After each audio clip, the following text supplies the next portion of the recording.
Hi folks, Jonas Cain here. On Friday, September 8th, 2017, I had the joy of sharing my motivational magic show and the pursuit of happiness for the students and faculty of Monson High School. It was a great time and I hope you enjoy it. Take a look. Today we will share with us his secrets for living a positive and happy life. Please help me welcome Jonas Cain. Thomas Jefferson.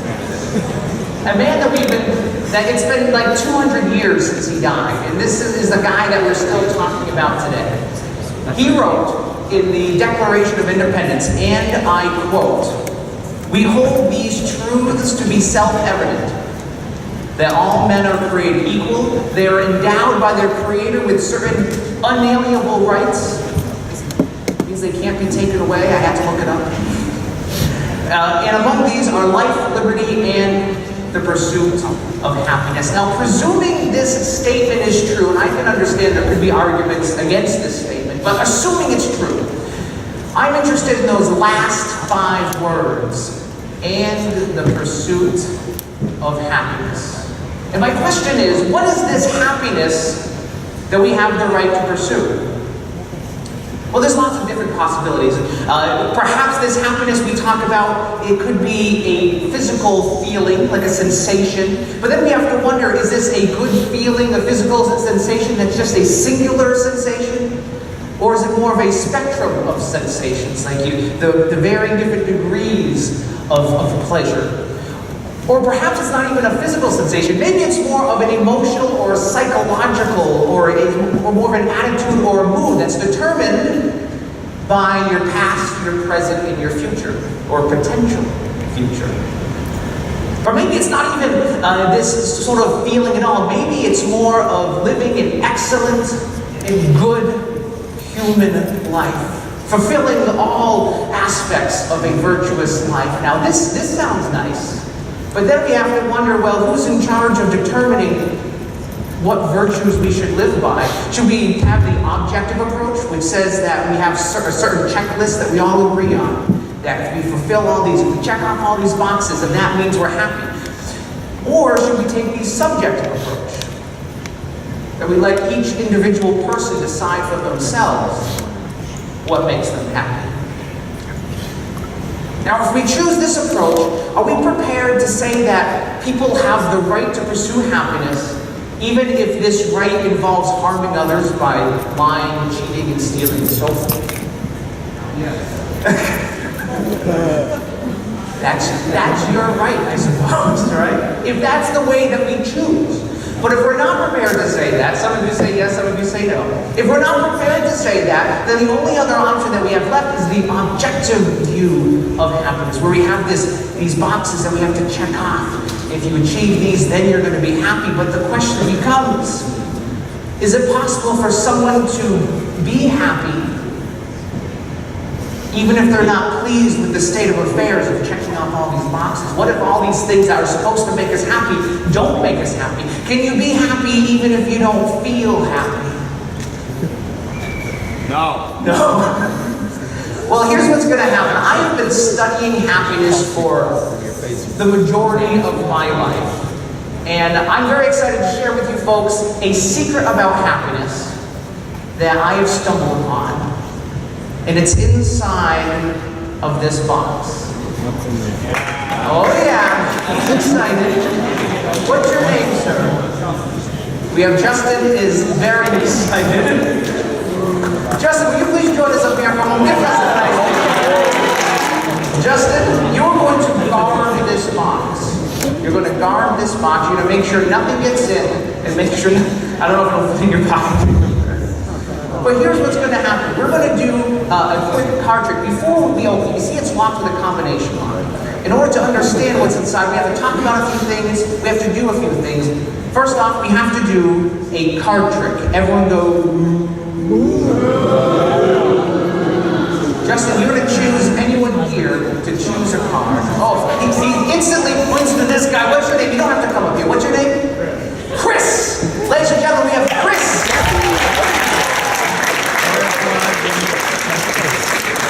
I see some people shaking your head already. I know you understand why. Now, Chris, in a moment card chosen at random by Justin, right? Oh, actually, before I have you choose a card, though, let's try this all together. If I were to ask all of you to think of a card, don't say anything out loud. You can play along too. Think your gut instinct, your first instinct. Think about what your card would be. Most of you, or perhaps many of you at least, are probably thinking of one of two of the same cards. It's because a lot of people go for what are called the emotional cards. And the reason these are the emotional cards is because one of them is considered the card of love. And the other one is the card of death. Very strong emotional attachments, devastating when we combine them. By a round of applause, were any of you thinking of either the Queen of Hearts or the Ace of Spades? By round of applause.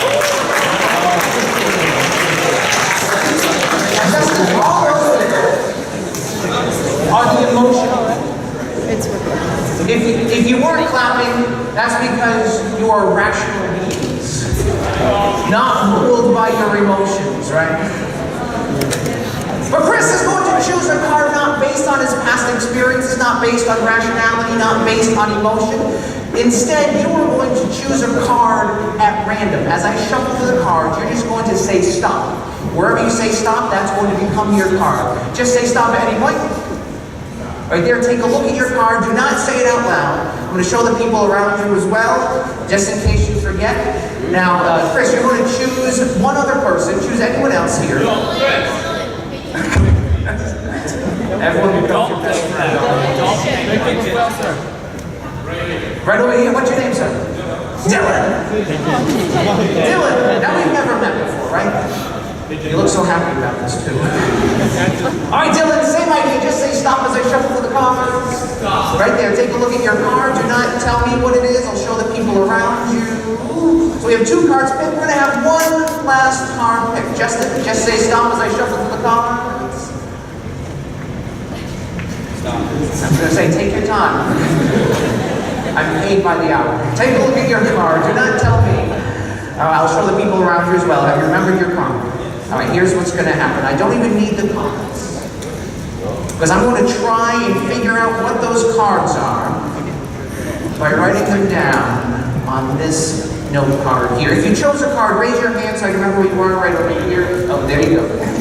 Keep your hands up. I know where you are, but keep your hands up.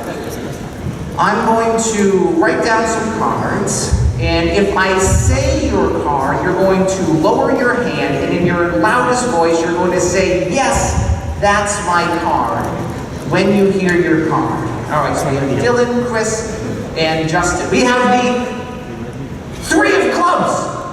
Whoa! That was your card? That wasn't you, but that was your card! Are you not impressed?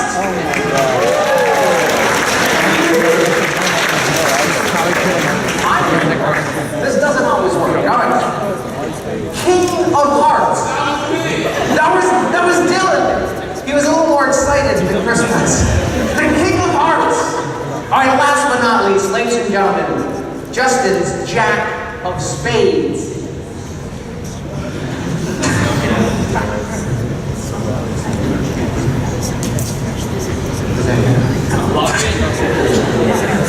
I was trying to wait, that was your card. No, okay, it wasn't his card. Sometimes, you see, it doesn't always work sometimes. Which is why we have a backup plan. I don't blame you. I chose you. I blame myself. I have placed a backup plan inside of an envelope. And I placed that envelope underneath the box that Justin's been holding this entire time. Do you believe that your card is printed on this card? He's like, no. You messed up once, you can do it again. That's what he's trying to say. I'm going to show you the card. Just take a look at it. Tell us in a loud, clear voice, yes or no, is your card printed on that card? Say it again loud. Yeah. Ladies and gentlemen.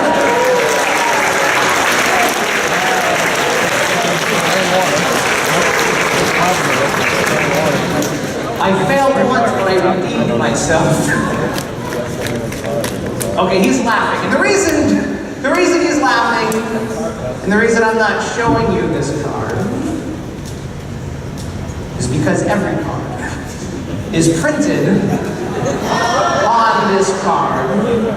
Meaning there's more than one way to have a successful outcome, right? Let's give Justin a nice big hand. He did a great job.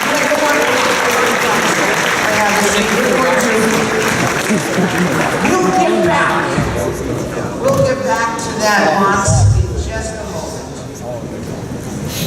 Because the question becomes, what does any of this have to do with the pursuit of happiness? Well, the reason I like to start off with that demonstration is because it highlights something that's called a secure path. Now, if we think about it, if we're pursuing something, we have to have a path that's going to get us there, right? So, what this demonstration highlights is one of the 6 steps of a secure path. Secure is a 6-step acronym that stands for number 1, state all your positions. For the E, it's examine all your actions, consider all the possibilities, remove all the non-essentials, utilize all your resources, and lastly, embrace all your challenges. Now those are the 6 steps to a secure path, and each step is going to be important in our pursuit of happiness. And we're going to talk about each one in passing, but we're going to laser focus in on just one of these steps, because I think this one is the most important, which is, as we pursue happiness, we have to consider all the possibilities. Now, as we said, there's lots of ways that we can consider happiness, whether it's a feeling, emotional feeling, physical feeling, maybe it's virtues. There's lots of ways to look at happiness. And there's a lot of things to consider, which is probably why nowadays, when we think about happiness, if we express our happiness, we just resort to a little smiley face emoji. Makes things a lot easier. We don't have to explain ourselves as much. But I believe that everyone is fighting a battle. And this is a battle that perhaps no one else knows anything about.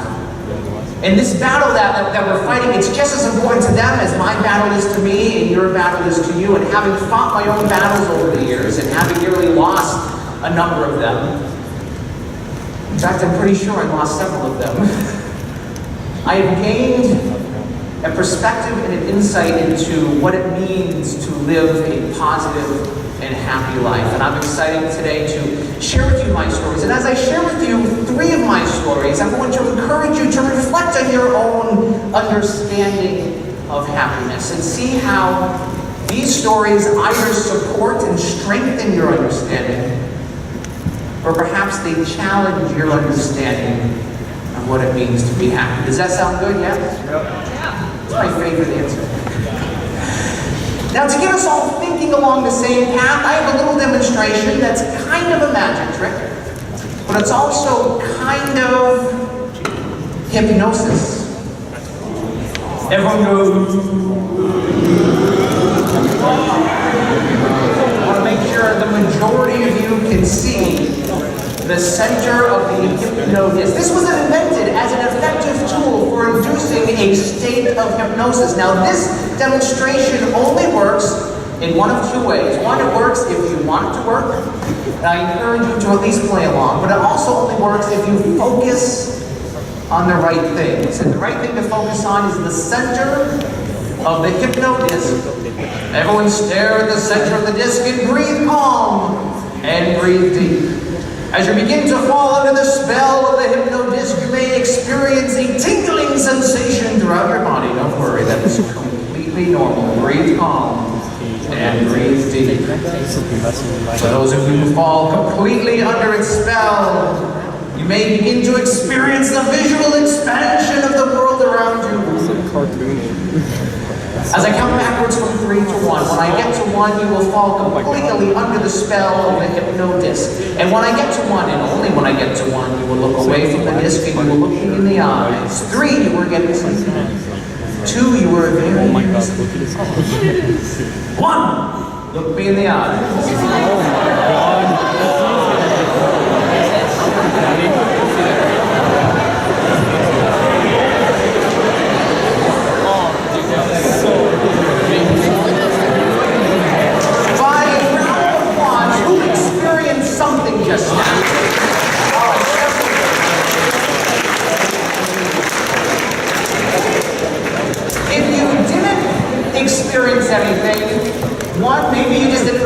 or two, maybe you were focusing on the wrong things. And that's why the magic word for this demonstration is focus.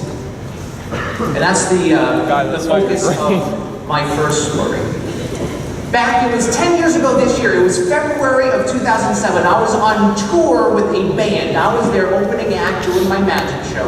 And this band was an experimental electronica trio, if you can imagine that. The band was called The Ear, the Eye, and the Arm. I like to think of myself as the leg. Mostly because I helped out with a lot of the legwork, carrying all of their equipment from the tour van to the venue. I think that's why they invited me to be their opening act, actually. We made our way all the way down to Washington, D.C. We made ourselves as far north as Burlington, Vermont. We played Burlington, Vermont. It was awesome. On our way through Pennsylvania, we stopped in Pittsburgh, Pennsylvania. It was very exciting, very exciting. And we had just finished unloading all of the equipment from the van onto the stage, and then the band was getting set up. It was going to be time for me to go on. So I went out to the van to grab my equipment so I could set up to do my set. But just as I got outside, I became abundantly aware that there were two street thugs lurking about every road. Now I knew that they were street thugs. I knew they were because I've watched television, and they were just like the ones on TV. By round of applause, have any of you been a real live street thug? Not many of you. Not only some of you have. Some of you have. Perhaps you are a street thug. I don't know. I make no judgments. I make no judgments. But my gut instinct was to retreat back to safety of the venue, to wait for the street thugs to scamper off. Or whatever it is street thugs do, I don't know. That was my instinct, but I decided, I hesitated. I hesitated because I thought to myself, I don't actually know that these are street thugs. I don't actually know that. That's just the media. That's society. That's me passing judgment on people that I really know nothing about. So I decided to ignore my fears, ignore my assumptions, and I went to the tour van to grab my things. And just as I got to the sliding door of the van, I felt two strong arms push me up against the van, and they proceeded to mug me. Now, I had never been mugged before, so this was all very exciting. Have any of you ever been mugged before? Some of you have. I don't recommend it, but it is exciting.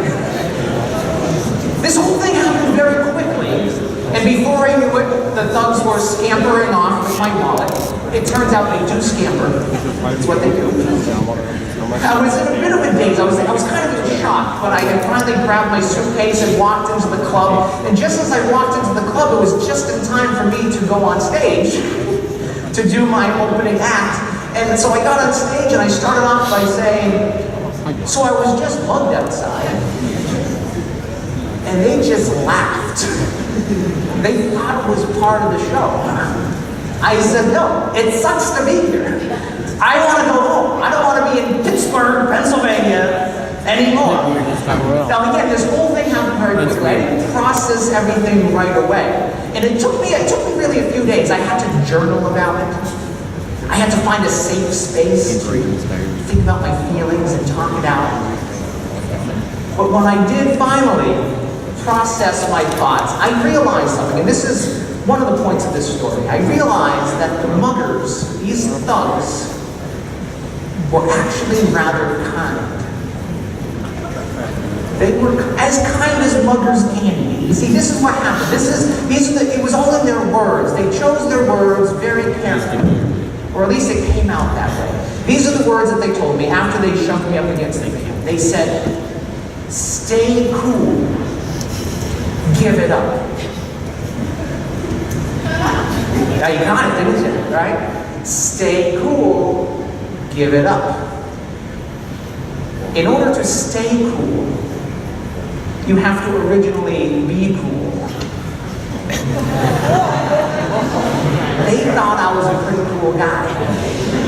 So as a gesture of my appreciation, I mean, this whole thing happened very quickly, but what I should have done was offered them a tip.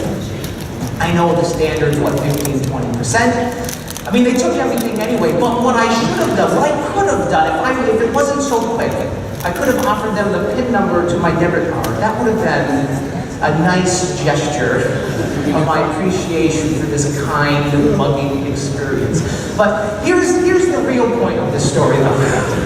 And the point is this: even in this unfortunate circumstance, there is a silver lining. There's a positive spin that we can put on this.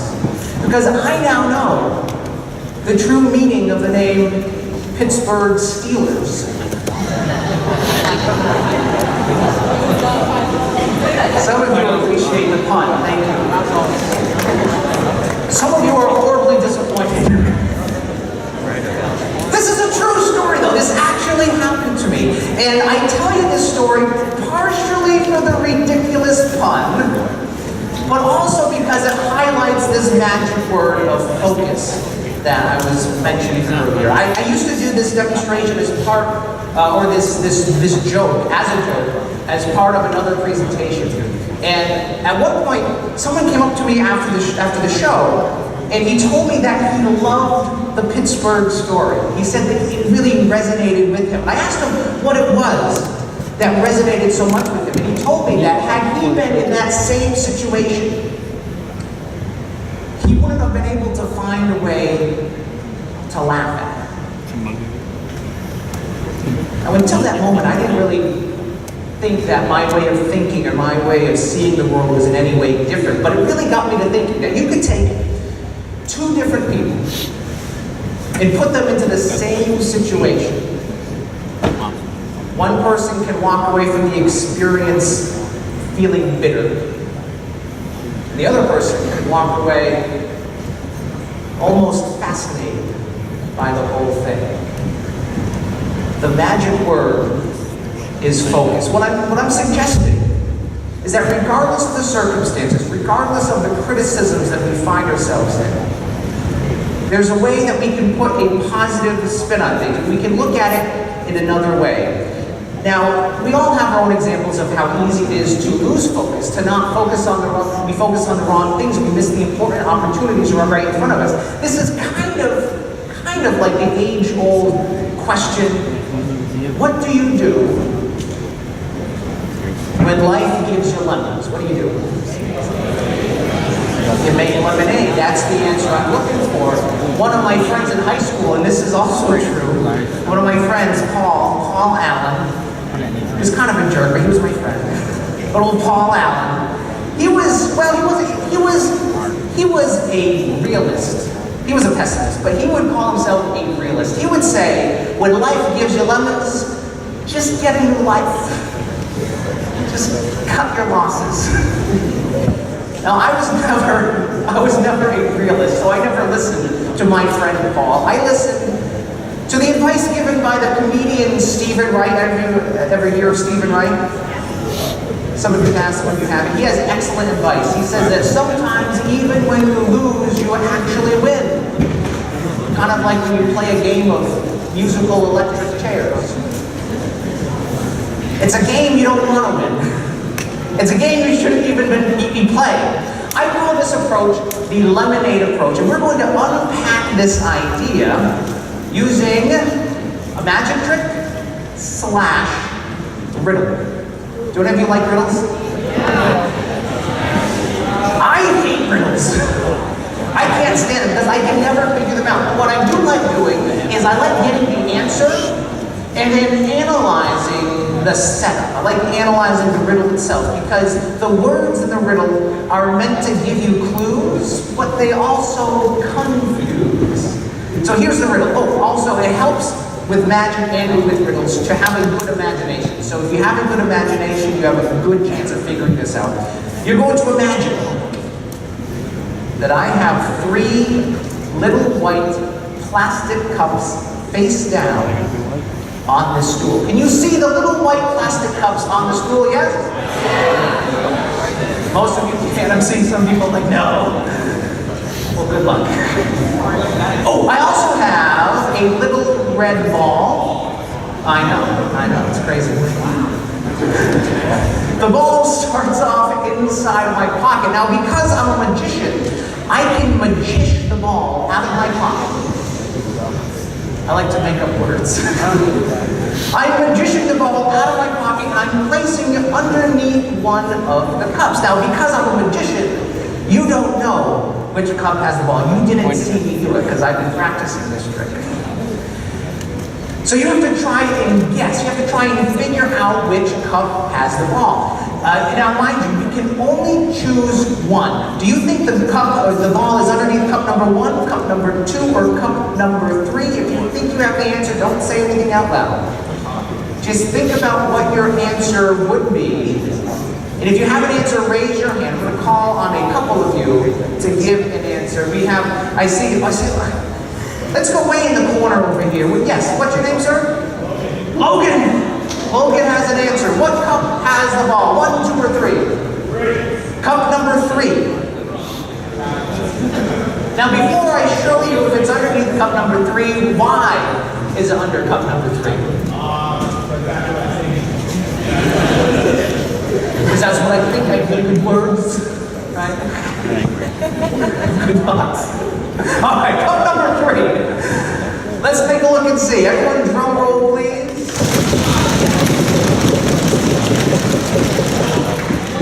I'm sorry. It's not. Don't get mad. It's only a riddle. All right, I see some more hands right over here. Yes, your name, right here. Cup number 1, and why?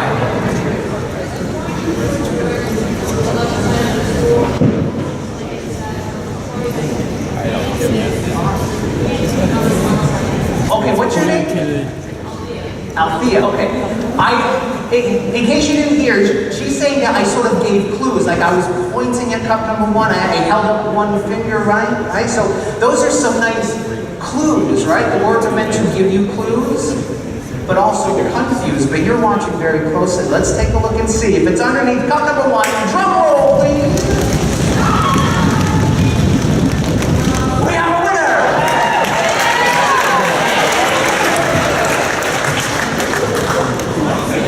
It's a ridiculous demonstration. It was underneath cup number 1. Congratulations. However, that's not the reason that I put it underneath cup number 1. I was giving you clues, but there was one other clue that I didn't hear you say yet. Yes, I did hold up one finger. I did point at it, but there was one more. Remember, the words give us clues. This is what I said. I said, you can only choose one. Isn't that sneaky? Sometimes the words are meant to give you clues. Oh, thank you, little ball. Thank you, sir. Sometimes they're meant to confuse. We want to do this demonstration again. Yes, the beatnik clap. Thank you also, sir. We're going to do this demonstration again, but there's a rule in magic. You can't do the same trick twice for the same audience, because now you know what's going to happen, unless you change up the rules. I'm going to change up the rules. I brought with me the real cup number 1. Everyone go. What's your name, sir?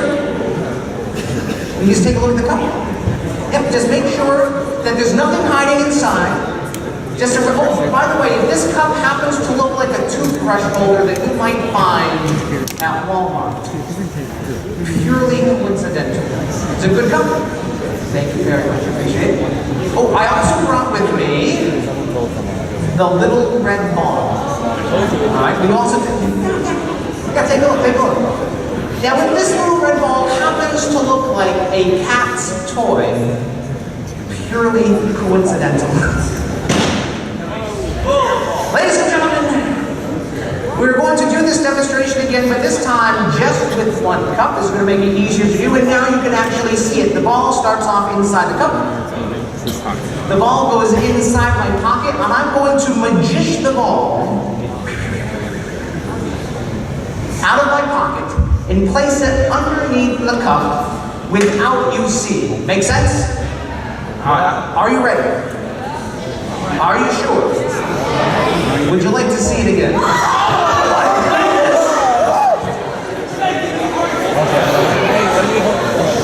Members of the drama club.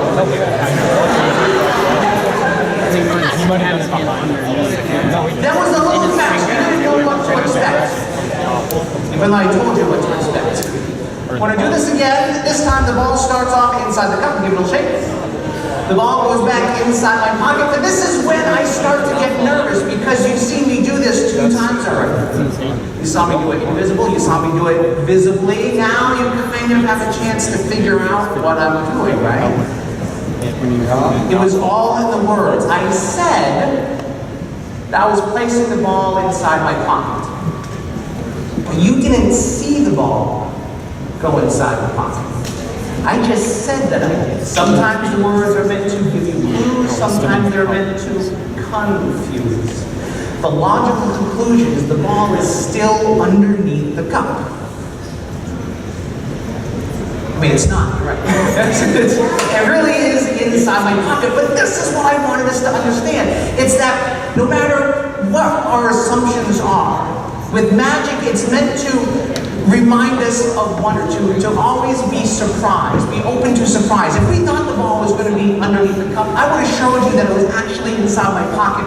But if we thought it wasn't inside my pocket, I would have showed you that it was actually underneath the cup this whole time. I love your responses, thank you. I wish you could see her face right now. She's just like so mad.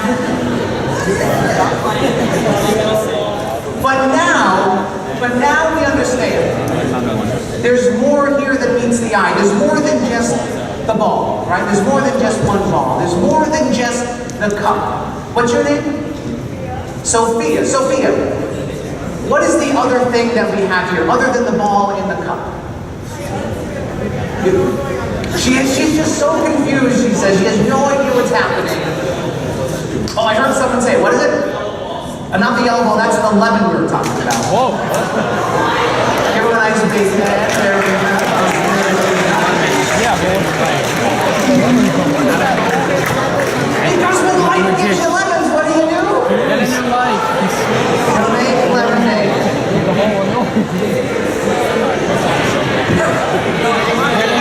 We all have examples. We all have examples of how easy it is to get distracted by everyday life. We sort of go through the motions of going places, going to school, going to work, going home, going back to school or work. It's easy to get lost in the repetitive cycles of life, almost as if we're hypnotized by the whole thing. Now, it's easy to lose focus, which is why it's kind of like what happens when we play video games or binge watch Netflix. Watch an entire series in one sitting. Entire days, sometimes even weeks, can go by without us being consciously aware of what's going on around us, without actually accomplishing anything of value. I have known people doing this in their own way for decades. I've known people who aren't consciously aware, who have lost focus and are letting life happen to them instead of them taking charge and consciously choosing the life that they want. So my questions for you folks are this. How have you been feeling lately about it? What's that? I have no idea what's going on there. How have you been feeling about your work, about your goals, about your ambitions? How have you been feeling about your family and friends? How have you been feeling about the relationships with your family and friends? How have you been feeling about yourself and the direction of your life? And as a follow-up to these questions, are you getting the results in any of these areas that you are looking for? Now, if the answer is yes to that question, if you are getting all the results that you're looking for, then high five. Yeah, oh, high five, yeah. But if the answer is no, if you're falling short in some of these areas, then I suggest to take a look at your focus. Take a look at your calendar. Where are you focusing your time? Take a look at your wallet. Where are you focusing your money? Where are you focusing your resources? I know for me, when I've lost focus, when I'm going for too many days or weeks or months in a row, almost like I'm hypnotized by life, it's usually those areas where I'm utilizing my resources and my time that I can change the focus. Now, what I'm suggesting here is that regardless of the circumstances we find ourselves in, regardless of the criticisms, in our pursuit of happiness, that we find a way to focus on the positive. Now, positivity gets some flack. Some people have a misunderstanding about what it means to be positive. A lot of people think that it's just about walking around with rose-colored glasses, walking around ignoring reality, pretending everything is fine and dandy when everything isn't fine and dandy, when you should probably change but forge ahead anyway. That's not positivity. That's ridiculous. I had an experience, it was 19 years ago. I forget how old, it was 1998. And I was invited to perform my magic act, my high school talent show. I went to Palmer High School, and I was, we're okay. We're all friends, right? I lived in Monson for a while too, so we're kind of like cousins. I used to live next to the bowling alley when there was a bowling alley. And so I was invited to perform my high school talent show. And I decided that I wanted to do a big trick. I wanted to do something impressive. I wanted to really impress my fellow classmates. So I decided, what could be more impressive than something that's death-defying? Right? Yeah. You understand where I'm coming from. So I decided to do a version of something called Russian roulette. I'm in for it. Now, of course, at this point, I was a freshman in high school, so of course I couldn't use a revolver. That would be silly. It's against the law. It's dangerous, right? So I decided to do something else, but similar, using something that is allowed in school. It's allowed in your science and chemistry classes. I took a series of test tubes. Each test tube was filled with water, but the last test tube wasn't filled with water. It was filled with something that was colorless, it was odorless, it looked and smelled just like water, but it wasn't water. It was hydrochloric acid. Now the idea was that I would be blindfolded. I had people gouge these large coins in my eyes and tape them over my eyes. And then I had someone mix up all the test tubes, and then I would be guided behind the tubes, and I would pick up the tubes one at a time, and I would drink from every test tube, of course leaving the one that had the acid. I would avoid the one with the acid. That was the idea. That's what was supposed to happen. In walks the freshman Jonas. I was adorable. I know I had my little lab coat on. I was doing everything right. I had my gloves on. My assistant had goggles and everything. I was doing everything by the book. And I picked up the test tube. And I kid you not, I said, don't try this at home. Like doing it at school is a good idea too. I don't know. And then I proceeded to drink hydrochloric acid. The very first one had hydrochloric acid. Now the thing is, everyone thought it was part of the show. So everyone just laughed and laughed. They wouldn't think that, oh, this kid would actually use real hydrochloric acid. Well, yes, I did. So of course I'm running off the stage. I'm swishing my mouth out with water, and everyone's laughing. I'm saying, no, I'm serious. Get my mother. Because of course my mother was in the audience. At this point, freaking out that her son is going to die from drinking hydrochloric acid. So there we were, my mom and I were going to the hospital. My mom was driving. I was literally hanging out of the passenger side window, spitting, because it hurt even to swallow the acid. I mean, I had spit out most of the acid. As soon as the acid went in my mouth, I knew there was something wrong. Because water isn't supposed to fizz in your mouth. So I spit out most of it, but I did swallow some, and I already couldn't swallow. So I'm hanging out the window, spitting, and even in this terrible situation, I had the presence of mind to turn to my mother. And I said, "We must never speak of this." I was already thinking about what everyone was going to say. So I ended up in the hospital. I was on a feeding tube because I couldn't swallow solid food, so they had to feed me somehow. But this was just as well because I couldn't taste anything. The acid ate away my taste buds.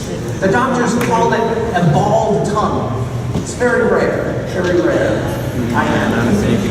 They do grow back. But the good news is, even in this story, even in this unfortunate circumstance, there is a silver line. There's a way to focus on the positive. I found out that acid whitens your teeth. Yeah. That's how I got a good smile. I don't recommend it, but that is what you can do. Now, I was so sure, even in this ridiculous situation of using real hydrochloric acid, I was so sure that this demonstration was going to work. I was sure that this magic trick was going to work because I had practiced. I practiced. Now, of course, in rehearsal, I didn't use acid. That would be silly. Why practice something if you could only fail once, right? So I didn't use acid. I used seltzer, right? Similar, but much safer. And in rehearsal, it worked most of the time. Sometimes I drank the seltzer. But I thought to myself, as the day was approaching, well, I can't not do this. This is my big trick. So it has to work. Because it has to work, it's going to work. Faulty reasoning. But I put on a positive attitude. I said, yeah, this is going to work. I put on my rose-colored glasses. Now, that's not positivity. That's ridiculous. So when I suggest that we focus on the positive, I'm not saying just have a positive attitude. I mean, a positive attitude can be good. It can get us into the game. It can get us started, but there has to be something more that keeps us going so we don't end up in the hospital. The kind of positivity that I'm talking about is confidence. Oh, thank you. Look at this guy. He's like my cheerleader over here.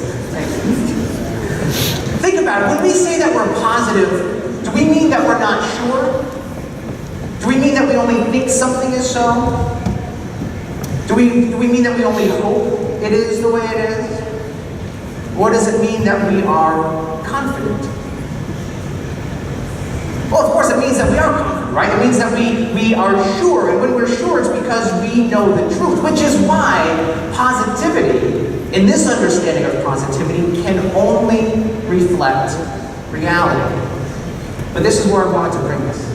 Positivity in pursuing happiness requires an honest assessment of reality. But we all have the opportunity to choose the frame that we use to understand our circumstances. Now, this frame is made up of the words that we choose to focus on. And these words can either lift us up, or these words can drag us down. I have a demonstration I'd like to invite one of you up here. Oh my goodness, he's just so ambitious. What's your name, sir? Kyle. He uses other people's heads as armrests. You may come right over here. Kyle, nice to see you. Nice to meet you too, sir. Jonas. Jonas. Kyle. Yes. Kyle. How old are you? 18. 18 years old. Very nice. Kyle, are you a confident person? Yes. Are you so then you're a positive person, right? Yes. Yes. These are all the correct answers. Kyle, we're going to send you through a guided visualization. Do you ever do guided visualizations? All the time. All the time. This is perfect. I chose the meditation guru. We come right back over here. Kyle, here's what's going to happen.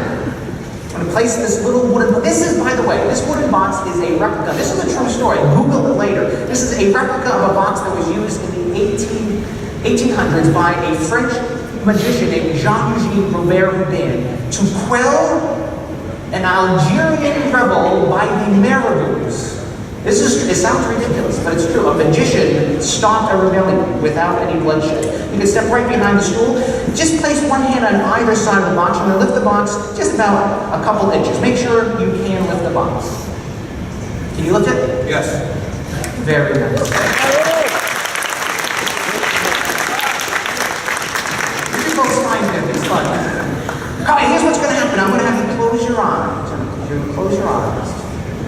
Didn't happen. A guided visualization. You've done this you do this all the time. You know what happens. I trust you. All right. Trust but verify. Here's what's going to happen. You're going to imagine that right in front of you, right in front of the stool that is, there is a huge, full-size, grown adult elephant. In your mind, can you see this elephant? Yeah, it's tussle right in my face. Right in our face. Yeah, it's pretty wide. It's pretty wide. Now, because I'm a magician, I'm able to magish the elephant to be no bigger than the palm of my hand. Can you imagine this little tiny elephant? Yes. Yes. Now, because I'm a magician, even though the elephant is the size of the palm of my hand, the elephant is actually still maintaining its full weight. Can you imagine this really heavy, tiny elephant? Yes. That's the right answer. Here's what's happening. I am picking up that elephant, and I am placing that elephant inside of the box. Now, here's what's going to happen. Because the elephant is inside the box, and because it's so heavy, when you try to lift the box at the moment, you will not be able to lift the box. Do these instructions make sense? Yes. Yes. I think you might still be hypnotized. All right, you may open your eyes now. How do you feel? Look at these coming out. Wow. Wow. That elephant stinks. I know.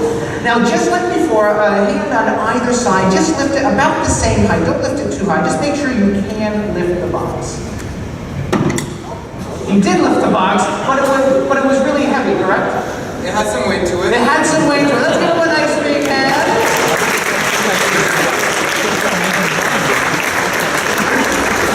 Where did you find this guy? Now, Kyle, just to be clear, because I know you were concerned earlier about what's happening, you were concerned that something scary might happen, there wasn't really an elephant here. I'm going to burst your bubble. It wasn't really an elephant. What I placed inside were little note cards. And these note cards each had a different word on them. They had words like doubt, and anger, and envy, sorrow, regret. These are all words that can reflect reality at any given time. Greed, arrogance, self-pity, guilt, resentment, lies, ego. These are all words that can define reality if that's what we choose to focus on. But again, we have the choice and the opportunity to focus on different words, to reframe our circumstances using different words. Words like confidence and peace, love and joy. These are all words that could also frame our reality if we choose to focus on a different aspect of our situation. Serenity, humility, kindness, empathy, truth, compassion, faith, generosity. This is kind of like the story. It's the Cherokee legend of the two wolves. Have any of you ever heard this story? Some of you have. Some of you have. It's a great story, right? Just briefly, what happens, there's two wolves, right? There's two wolves, and what is it? One is a good wolf, one wolf is a bad wolf, and there's this battle going on inside of each and every one of us between these two wolves. And the question becomes, well, which one of these wolves wins? What's the answer? Which wolf wins? Yeah. Which one? Did you hear that? The one you feed. It's the one that you choose to focus on. Yes, these negative words, greed and doubt and self-pity, all of these words can define almost any situation. But if we choose instead to feed the good wolf, feed the wolf of love and joy and serenity, humility, that's a huge one, kindness, empathy, truth, compassion, faith, these are also words that if we choose to live by them can define our situation. Now I have one more story for you folks, but I realize we're running out of time, so I'm going to give you the Reader's Digest version of this story. because this story is the single story that has shaped and defined my understanding of happiness more than any other experience in my life. And it's a story of a battle between two wolves, a battle that's going on inside of me, just like the battle that's going on inside of me. This battle is just as important to me as your battle is to you. It's a battle that I almost lost, and I'm still amazed that I did survive this story, but my troubles began in 1998, when I met someone named Stephanie. Oh, you've met her? Yeah. That's amazing. And she was my best friend. I mean, we became instant friends. She was the whole deal. She was smart, funny, adventurous, beautiful. She had everything going on for her. And of course, I fell head over heels in love with her, because how could you not? And by the way, I knew this was love. I knew it was love because I was 16 years old. And I never felt that way about anything or anyone before. So what else could it be, right? So one day, well, it was like a year after I met her, I finally got the nerve to invite Stephanie to go with me to the winter semi-formal. Thank you. This was a big deal because I had never invited anyone to anything before. So this was like a big day for me. And she said yes. Thank you. The big night finally came. It was Friday, December 3rd, 1999. She wore this beautiful blue dress. I wore her favorite tie. It was a little tie with a bouffant howling at the moon. I don't know what it was about that tie, but she really loved it, so I wore it. We danced the night away, but early on in the evening, I remember at one point we sat down along the back wall of the cafeteria, and just as we sat down, the first slow song of the night came on. Don't clap yet, it gets worse. I wanted to dance with Stephanie, but I hesitated. And I hesitated because I thought to myself, this is a big deal that I even invited her to the dance. How am I going to ask her to dance with me to the slow song? How am I going to do this? So I just sat there trying to summon all of this nerve and gut and all these things inside of me. And there Stephanie sat, just patiently waiting for me to ask.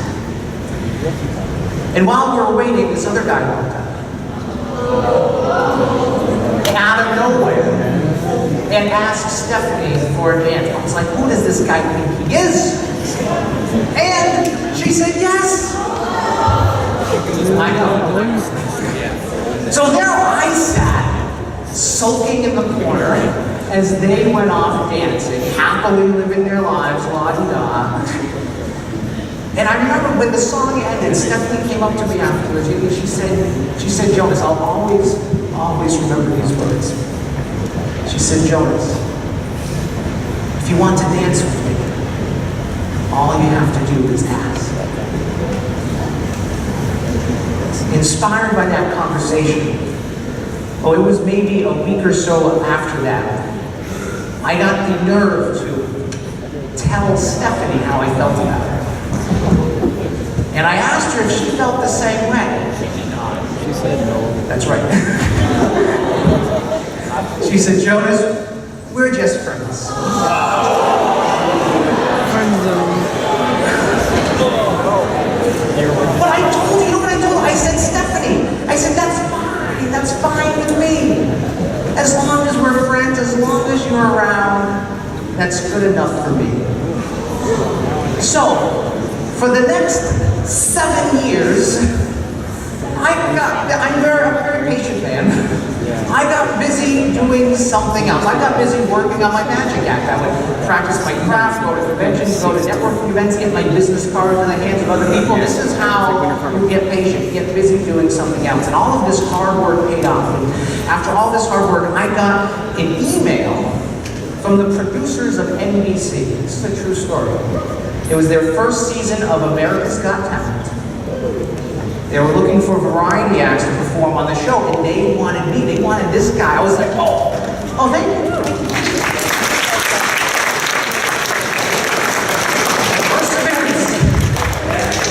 I was so excited though because I had been doing all this hard work to operate at this regional, local level, but I knew that if I got on this show, even if I didn't win this talent show of talent shows, I would be operating now at this level, this national level. This is what I needed to finally break through that ceiling. So I was so excited.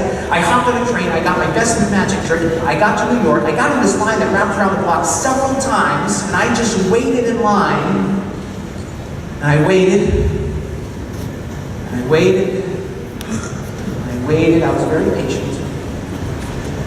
And then the producers shut down the line. There were too many people there that day, so they gave half the line passes to go back the next day. But I couldn't go back the next day because I had something far more important that I had to do. And that something important that I had to do was, even after 7 years of waiting, I had promised Stephanie and I would drive her to the airport that morning. I know, it's pathetic, right? She could have gotten anyone to drive her to the airport. Of course, I didn't tell her I was missing the most important opportunity of my career, because she would have refused the ride. She would have gotten a ride from anyone else, but I wanted to be the one to drive Stephanie to the airport. She was more valuable than a magic show, than an audition, than a career.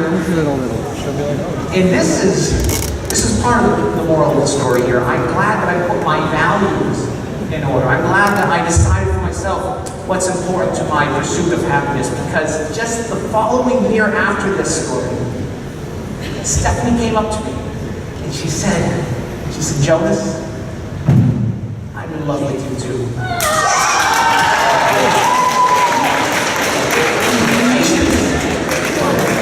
Oh, you know what she said? She said, Jonas, why aren't we together? I said, you've never given us a chance.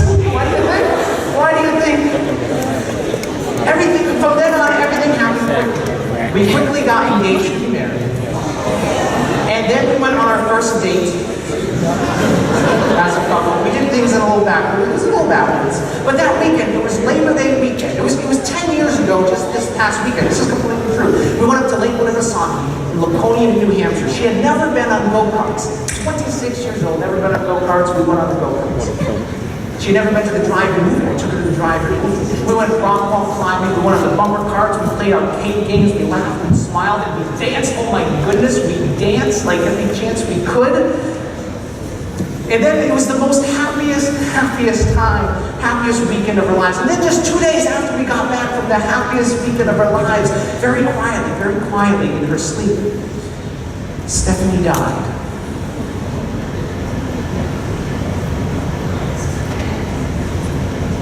"26 years old.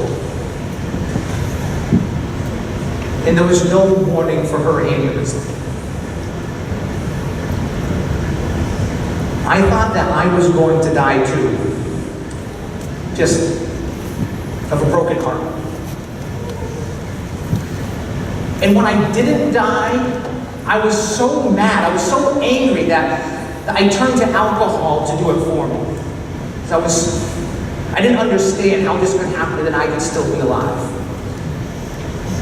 I remember one morning, it was about 2 years after this, I woke up and I was still half drunk from the night before. And I found on my desk a perfectly typed suicide note that I had no memory of writing. And I thought, if I could do something like this and not even know it, what else? What I came to understand, though, was that I didn't want to live the life that I was living anymore. But I came to understand that I could not go back to being who I once was. That was impossible. That guy is gone. But even though I couldn't change what had happened, Even though I couldn't leave that situation, what I could change was what I was focusing on. What I could change was my expectations. What I could change was my preconceived notions of what life is supposed to be. My preconceived notions of what a happy life is supposed to be. And the most important part, though, is that I realized that I had a choice, and we all have that same choice. We are all fighting a battle that perhaps no one else knows anything about. This battle is just as important to you as my battle is to me. But we all have the same choice. The person you were yesterday doesn't have to be the person you are today. The person you are today doesn't have to be the person you are tomorrow. Especially if the game you've been playing is a game of musical electric chairs.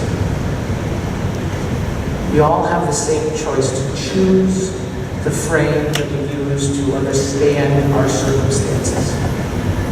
This frame is made up of all the words that we choose to focus on. These words can lift us up, or they can drag us down. It's a lot like changing the shape of an ice cube. There's 3 steps. First, you melt down the ice into water, you decide on a new shape, and then you refreeze the water in that new shape. Pursuing happiness in this way, I think, is the same process. And I'm reminded, in order to help us with this, I'm reminded of the words that the Pittsburgh Steelers used when they mugged me, when they said, "Stay cool, give it up." We have to give up our old way of seeing things. We have to give up our preconceived notions. We have to give up our expectations of what life is supposed to be. Just let it all melt away. And then decide for ourselves to pursue happiness in this new way. And then to practice it every day until it freezes into a new way of being. Now, this is not easy. This is not an easy battle to fight. But what I have learned is that the secret is to just start. Start with wherever you are. Start with one thing. And start making positive changes. And if we can understand this, I think we're now able to understand what's been inside this box this whole time. Justin, will you please join us up here? The last thing I want to show you. Justin, did you try to open the box? Oh, you did! I trusted you. But you can't, because it's as a combination lock. I'll give you the combination. It's 5, 2, 1. You're going to turn the dials, but don't open it just yet. Just turn the dials and then unlatch the box. I'm going to remind you what's inside. The number 1 secret to happiness, to staying focused, to staying positive, not just for the next few days or few weeks, but truly, if you understand this and follow it for the rest of your life, for the rest of your life.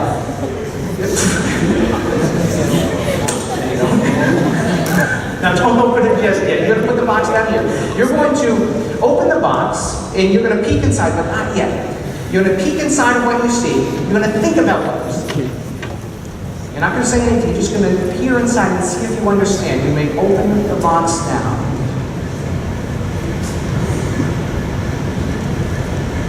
Do you understand what you see?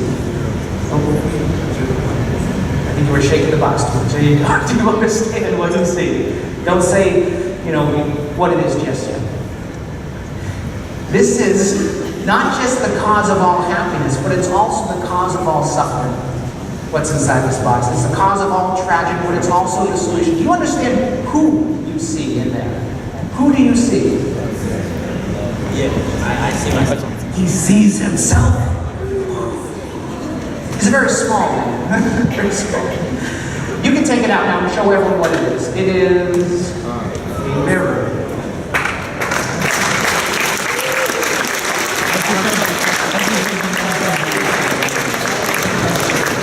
Give him a nice big hand.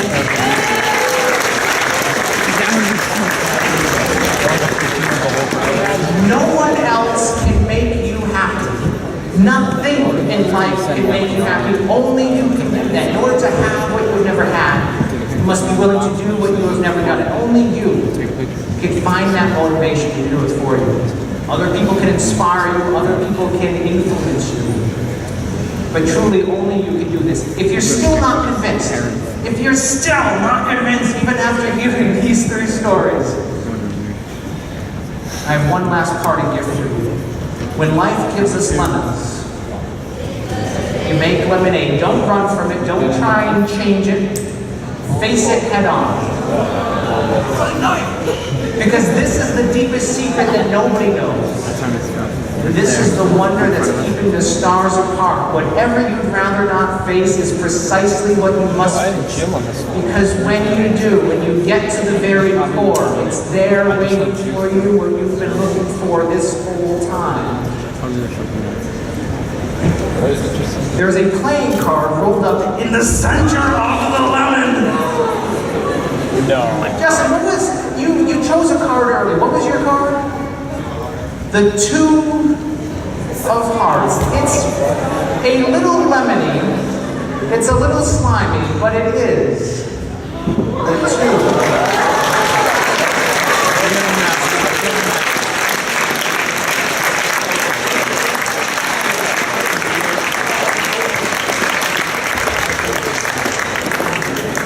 My third grade teacher, Alice Hunt, once told us, leave this place better than it was than when you arrived. It's my hope that while I was here, I've been able to show you some kindness and leave you now just a little bit better than you were when you arrived.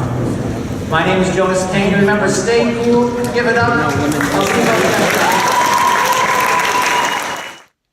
Well, that was the presentation. I hope you enjoyed it, and I hope you remember that the person you were yesterday doesn't have to be the person that you are today. And the person you are today does not have to be the person you are tomorrow, especially if the game you've been playing is a game of musical electric chairs.